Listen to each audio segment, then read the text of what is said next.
What's going on, peeps? Welcome to this edition of OSTN News. I'm Jamie Wheeler. And I'm Robert Duns. We're here with the biggest scoop on stories hitting college campuses across the country. Our first story, students soon will head back to classes at Northern Illinois University, just more than a week after a gunman opened fire at a lecture hall, killing 5 students and himself. Investigators continue to piece together possible reasons why this happened. As Columbia College Chicago's Damon Maloney shows us, the NIU community is still coping with the tragedy while trying to move forward.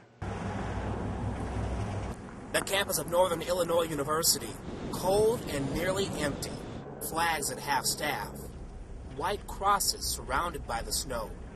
A campus community trying to understand why 27-year-old Stephen Kazmierczak opened fire, taking 5 innocent lives. You hear about it, but you never think it would happen around here. You never think it happened near school. NIU police say on Valentine's Day, Kazmierczak entered Cole Hall, kicked down an exit door, walked onto the auditorium stage, and began shooting.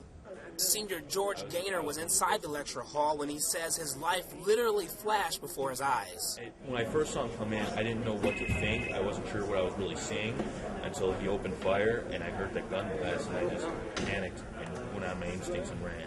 Senior Blair Brown was heading to a class in Cole Hall when she noticed students running from the scene. She ran into a bathroom in a nearby building and hid. Because we didn't know if the shooter was inside the home student center or not. And we were just trying to be quiet. The crime tape is very evident of what took place here. Behind me is Cole Hall, where the deadly rampage took place. University police tell us that officers were on the scene less than 30 seconds after the first emergency call went out. But by the time officers entered the lecture hall, the gunman had completed his shooting spree. Kazmierczak, a former NIU student, was currently enrolled at the University of Illinois. At a press conference a day after the shooting, NIU's police chief said Kazmierczak raised no red flags. He was an outstanding student. He was an awarded student. He was someone that was revered by the faculty and staff and students alike.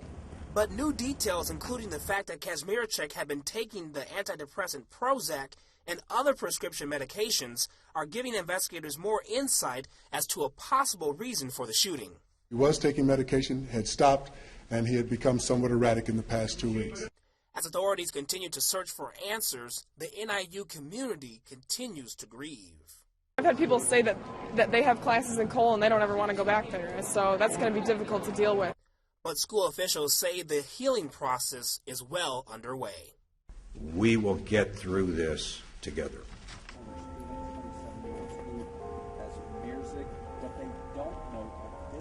Damon Maloney for OSTN News. Thousands of people have joined together at various memorial services to pay their respect for the 5 victims. Cole Hall, the site of the shootings, will remain closed for the remainder of the school year.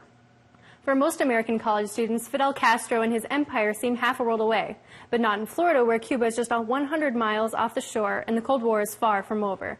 Many local students are fascinated, if not passionate, about Castro's age and health loosening his iron grip on the nation. UF reporter Linda Figueredo has more.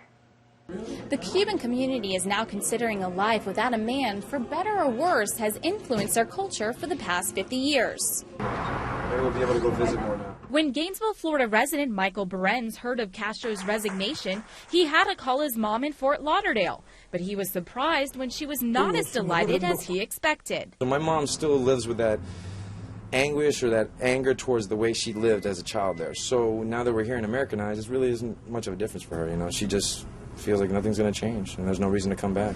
This seems to be a common experience for young Cuban Americans at the University of Florida. My family was much more concerned, much more maybe, I don't want to say cynical, but much more not sure what was going to happen, much more concerned with the future. I was just much more really happy and really excited to hear that he was stepping down finally. And local residents with connections to Cuba aren't necessarily ready to celebrate. The real celebration won't begin until Castro dies, because that in itself will symbolize a major force of communism being put down, even though I don't think that a change will really ensue. For now, there is only hope. Michael Berenz hopes there will be a change so he can go back to his homeland. The reason why we left the country was to help them and better them in their way, but that's why I'm happy. I'm thinking that might be the new system that we can have, where we can actually visit our family or bring them over here. The National Assembly will select a new head of the state on Sunday. Until then, Fidel Castro will remain the head of the Communist Party in Cuba. For OSTN News, I'm Linda Figueredo. With the Democratic nomination in such a dead heat, every vote truly counts. Senators Clinton and Obama are neck and neck, fighting for every last delegate. But as Northwestern's Haley Westbrook explains, young people are challenging the idea that they'll only vote by the way their friends do. Yes, we can means something special to Obama supporters. Nearly 18,000 echoed Obama's campaign chant at the University of Maryland's Comcast Center. I've been out here since 7 o'clock in the morning, woke up at 5:30, got on the road at 6:30, and yeah, been out here in the freezing cold. My toes, I could hardly feel them. But winter weather can't keep these 20-somethings down. Youth here want change and say that Obama's the candidate who can bring that. His message is so inspiring. I've never, ever been interested in politics, but I saw his speeches and I was just like blown away. You know, we all believe that there needs to be some change, and his type of change is different than some of the other candidates because it's more visionary. Americans are telling me they want to turn the page, they want to write a new chapter in American history, they want to go in a new direction, and that's why I'm running for president of the United States of America. Polls show that 57% of young voters supported Obama during Super Tuesday, compared to 41% for Clinton. But young voters say it's not just a popularity contest. They're focusing on issues. I think that now a lot more people have been engaged in the issues than in the past. And with the internet being so in the forefront, you can go to so many blogs or websites where it'll break down the issues. And I don't know about you, but I think it's about time we make college affordable for everybody. So we're going to have a $4,000 tuition credit, every student, every year, so that young people aren't burdened by debt, but you're going to have to give something back in return.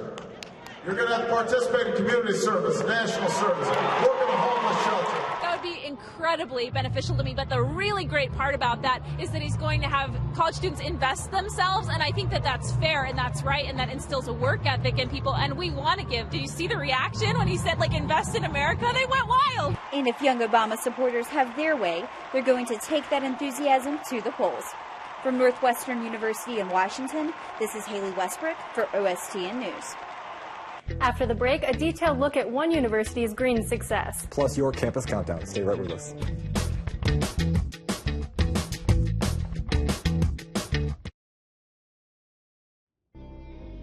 Predator of the sea, terror of all men who enter the ocean. The very symbol of lurking danger. That is the shark.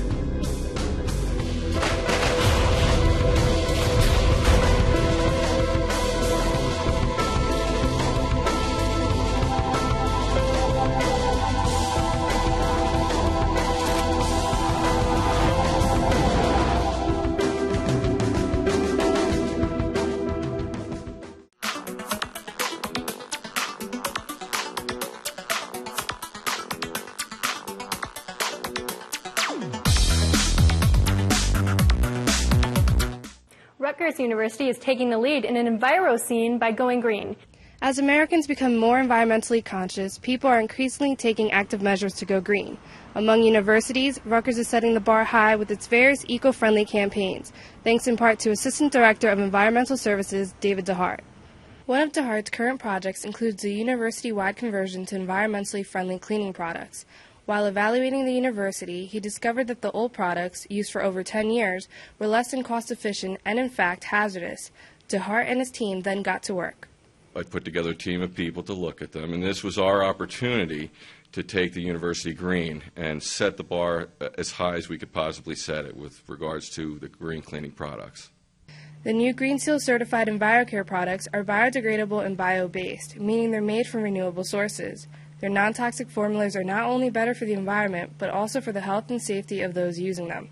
Since switching over to the green products, we've had several of our custodians come forward and say that they used to get rashes or have chronic coughs, but now that we use the new green products, that they don't have that.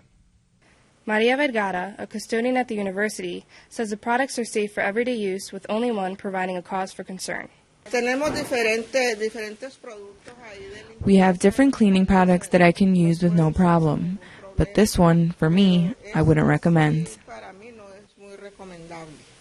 DeHart is committed to making Rutgers the most